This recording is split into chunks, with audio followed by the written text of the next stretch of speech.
గరికిపాటి గారు చెప్పుతారు మంచి మాటలు, బోయపాటి గారు చూపించారు అఖండ 2 సినిమా. అట్లా ఉంది సేమ్. గరికిపాటి గారు అంత మంచి మాటలు మాట్లాడతారో బోయపాటి సినిమాలో అంతే మంచి మాటలు ఉన్నాయి అఖండ 2లో మాత్రం. అఖండ సినిమా తాండం, శివతాండం చేసింది బాలయ్య బాబు. హిమాలయ పర్వతాల నుంచి శివుడు కనబడతాడు మనకి, బాలయ్య బాబు కనబడు, శివుడే బాలయ్య బాబులో దూరి శివతాండం చేస్తాడు బాలయ్య బాబు. అట్లా ఉంది అఖండ 2. అఖండ 2 గురించి మాట్లాడాలనుకుంటే ఈ సినిమా ఒక హిందూ మతం గురించి తీసిన సినిమా. అన్ని మతాలు వచ్చి చూడడం సినిమా ఏదో ఉందంటే అఖండ 2 మాత్రం భయ.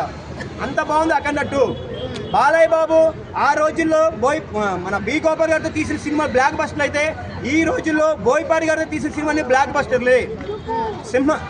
సినిమా తీయాలంటే ఒక బాలయ్య బాబే, ఇంకెవ్వరు తీయలేరు. అది ఆ రోజు నిరూపించారు బి గోపాల్ గారు, నరసింహనాయుడు, సమరసింహారెడ్డి. మళ్ళీ ఈ రోజు నిరూపిస్తున్నారు బోయపాటి గారు. మళ్ళీ ఆయన వారసులాగా వచ్చారు బోయపాటి గారు.